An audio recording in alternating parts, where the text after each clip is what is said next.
German subsidy war 29th of September 2022 German government ने ऐलान किया एक बहुत बड़ी सब्सिडी का जो 200 बिलियन डॉलर की थी। ये सब्सिडी थी द कॉस्ट ऑफ एनर्जी यानी घरेलू सार्फिन और बिजनेसेस को दी जा रही थी। जैसे ही ये ऐलान होता है ये एक बिजली के झटके की तरह जाता है पूर्वी यूरोपीय यूनियन में। और क्या वजह है कि ये डील क्यों इतनी बड़ी है? क्योंकि ये 200 बिलियन डॉलर की सब्सिडी डायरेक्टली डिस्ट्रॉय करेगी 26 मुल्कों की इकोनॉमी को जो यूरोपीय यूनियन में है। और एक वाज़े फ़ायदा मिलेगा रशिया को मुकम्मल तौर पर बंद करने में अपनी ये जंग। और अगर ये सब्सिडी ना देते तो ये जर्मनी की इकोनॉमी को मफलूज करने में और वजह बन सकता था जर्मनी के बिजली के बहरान में जर्मनी में। तो जिसका मतलब हुआ कि जर्मनी के लिए डू और डाई की सिचुएशन है। जर्मनी के लिए जिसके लिए इस सब्सिडी को रोल आउट किया बहुत ज़्यादा मुश्किल है। ना सिर्फ जर्मनी के लिए बल्कि 26 दूसरे यूरोपीय यूनियन के मुल्कों के लिए भी। तो यहाँ सवाल ये है कि कैसे मुमकिन है कि जर्मन सब्सिडी कैसे बर्बाद कर सकती है यूरोपीय यूनियन की इकोनॉमी को? और कैसे जर्मनी डायरेक्टली मदद कर सकता है रशिया की इन सब्सिडीज़ की वजह से? सबसे अहम, जर्मनी की ये मूव कैसे असरअंदाज करेगी जारी इकोनॉमिक वॉर यूरोप में और रशिया के दरमियान? अगर आपको क्विक अपडेट दूं, यूरोपियन क्राइसिस वहाँ पर 3 चीज़ें पिछले 3 महीनों में सबसे ज़्यादा हुई। पहले, जर्मनी बहुत ज़्यादा इन्हिसार करता था रशियन गैस पर। यूरोप में 2020 में जर्मनी इंपोर्ट कर रहा था गैस रसिया से, जो 4 मुल्कों को इकट्ठा करके उनके बराबर बनती थी, जिसमें इटली, तुर्की, नीदरलैंड और फ्रांस थे। और ये तकरीबन 55% जर्मनी की गैस जो इसने इंपोर्ट की है 2021 में वो आई थी रशिया से। इसके नतीजे में जब रशिया ने गैस को बंद किया तो जो कॉस्ट थी इलेक्ट्रिसिटी की जर्मनी में वो 10 गुना ऊपर चली गई, जो 36 यूरो पर मेगावाट आवर से 469 यूरो पर मेगावाट आवर पर आ गई। और इसके ऊपर गैस के शॉर्टेज के साथ सर्दियां आ रही थी यूरोप में, तो इसकी वजह से बिजली की खपत पहले ही अपनी बुलंदियों पर थी और लगातार अपने अरूज पर रहेगी दिसंबर तक। और तीसरे नंबर पर अगर यूरोप के पास 90% तक शॉर्टफॉल है तो सिर्फ 90 दिन लगेंगे ये अपनी खौफनाक लो लेवल्स पर पहुंच जाएगा।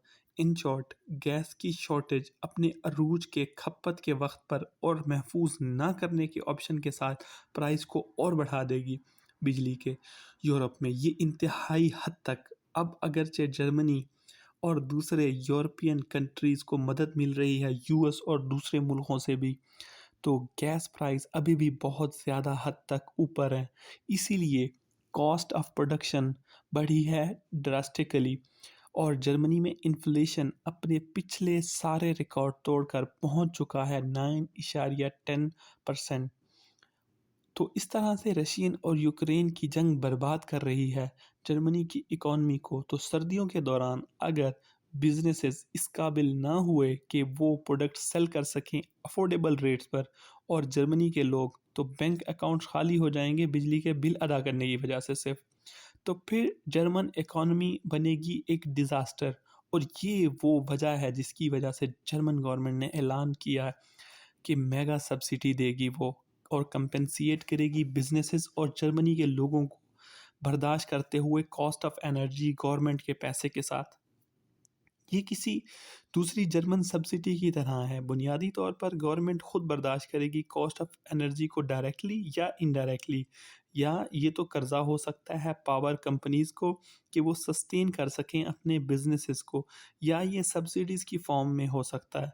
तो सवाल ये है कि यहाँ कोई भी ऐसे हालात में आ जाए जहाँ लोग और बिजनेसेस बैंकरप्ट होने जा रहे हों, तो वो यकीनी तौर पर देंगे सब्सिडीज़ बचने के लिए इकोनॉमिक कोलैप्स से। फिर यहाँ सवाल ये है कि बहुत सारे यूरोपियन कंट्रीज़ और वेस्टर्न मीडिया को क्या मसला है इस सब्सिडी से? तो इसको समझने से पहले हमें बेसिक्स प्रिंसिपल को समझना होगा यूरोपीय यूनियन के। जैसा कि यूरोपीय यूनियन में 27 ममालिक हैं और अगर इनकी आबादी और साइज़ को देखें इंडिविजुअली इन मुल्कों की, यहाँ पर एक मुल्क माल्टा है जिसकी आबादी 5 लाख है और इसी तरह से लक्समबर्ग एक मुल्क है जिसकी आबादी है 6.25 लाख और आयरलैंड खड़ा है 49 लाख के साथ और हत्ता कि जर्मनी जो बड़े मुल्कों में आता है यूरोप में, जिसकी आबादी सिर्फ 83 मिलियन है और ये एक तरह से मजाक लगते हैं हमारे मुल्कों के मुकाबले में। अगर आप इनके रिसोर्सेज देखो individually in terms of military, trade और हत्ता के नेचुरल रिसोर्सेज, ये फिर तब भी लेकिन ये इकट्ठे अगर हो जाते हैं यूरोपीय यूनियन के तौर पर बजाय इंडिविजुअली कंट्रीज़ के, तो इस तरह से यूरोपियन जो कंट्रीज़ हैं उनको मिलते हैं 3 बड़े फ़ायदे। नंबर 1, ट्रेड करना यूरोपियन कंट्रीज़ के दरमियान बहुत ज़्यादा आसान है। यहाँ पर ना होने के बराबर क्रॉस बॉर्डर है।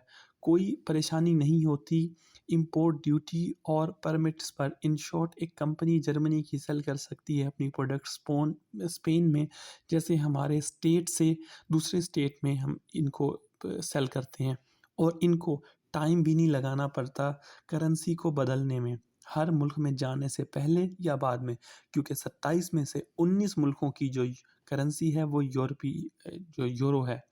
तो इनको टाइम ज़ाया नहीं करना पड़ता एक्सचेंज रेट और कमीशन में। दूसरे नंबर पर अगर इन छोटे मुल्क जैसे लक्समबर्ग बैठें बारगेनिंग टेबल पर किसी बड़े मुल्क के साथ, तो आप अंदाज़ा कर सकते हैं कि ये कितना अनफेयर और वन साइडेड होगा, क्योंकि लक्समबर्ग की कंपनीज़ अपनी प्रोडक्ट सेल करना चाहती हैं यूएस में और यूएस कंपनीज़ चाहती हैं अपनी प्रोडक्ट को सेल करना लक्समबर्ग में।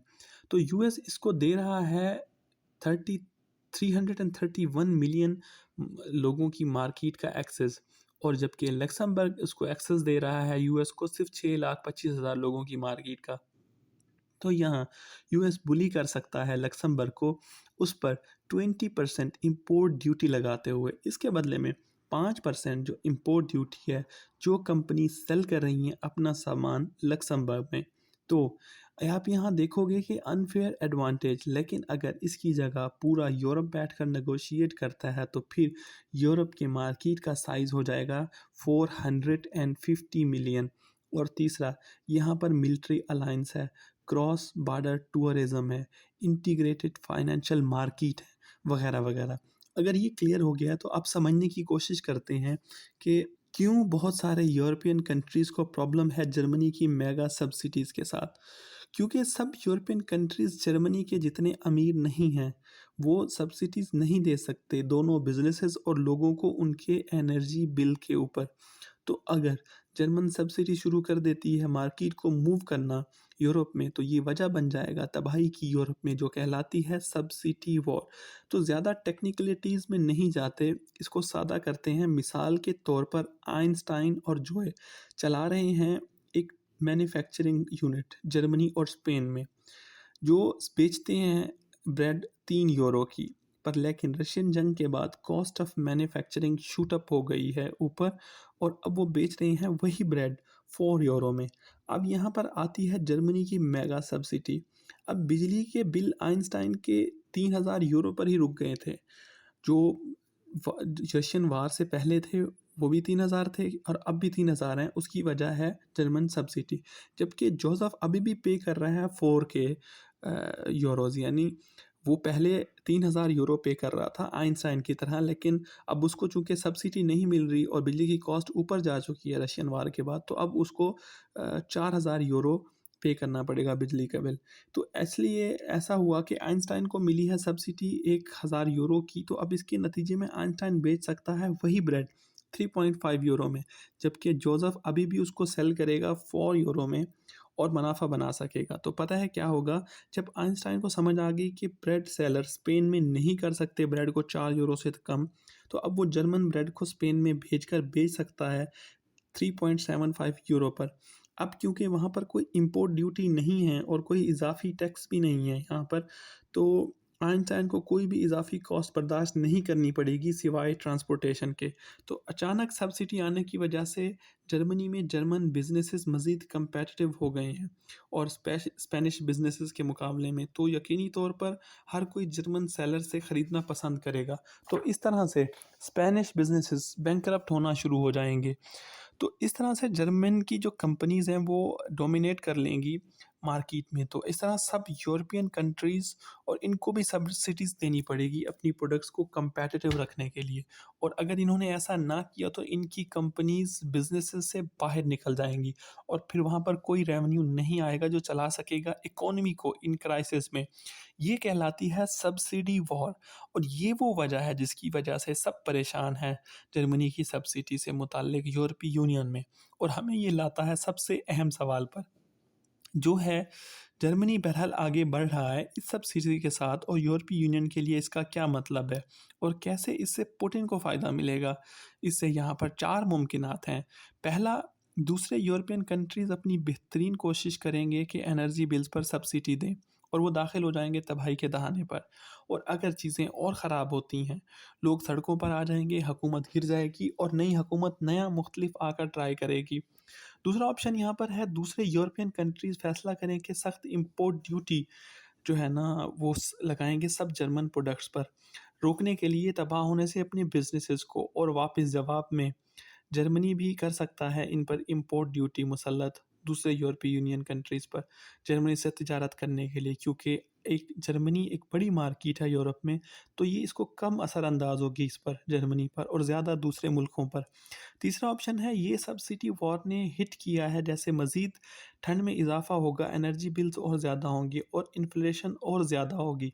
और अगर लोग मरना शुरू हो गए कॉस्ट ऑफ लिविंग के क्राइसिस की वजह से, तो शायद पूरी यूरोपियन कंट्रीज़ विथड्रॉ कर लें अपनी मदद यूक्रेन से और रशियन गैस बचा पाए जान अपने लोगों की, अपनी गैस की वजह से। तो ये क्योंकि अगर आप आपके लोग अपने ही नेटो के ख़िलाफ़ हो जाएँ, तो कोई भी मुल्क रिस्क नहीं लेगा किसी दूसरे फ़ॉरेन कंट्री को सपोर्ट करने के लिए, वो भी बिजली की कीमत पर। और आखिर पर यहाँ पर मुमकिन है कि जर्मनी शायद वापस चला जाए, जो उसने सब्सिडी दी है, उससे पीछे हट जाए, जो कि एक डरावना ख़्वाब भी हो सकता है जर्मनी के लिए, क्योंकि बिजली के बिल पहले ही 10 गुना ज़्यादा हो चुके हैं, तो महँगाई और बढ़ेगी, कॉस्ट ऑफ लिविंग जो है ना उसका जो क्राइसिस है और बढ़ जाएगा और फिर जर्मनी शायद मजबूर हो जाए और ले कोई ऐसा फ़ैसला कि मतलब वो तोड़ दे यूरोपीय यूनियन के असूलों को। तो इस तरह से यूरोपीय यूनियन खुद कोलैप्स कर सकती है। अब सर्दियाँ आ चुकी हैं और ये यूरोप को तोड़ रही हैं और ये देखना है कि वो कैसे इस पर रिएक्ट करते हैं।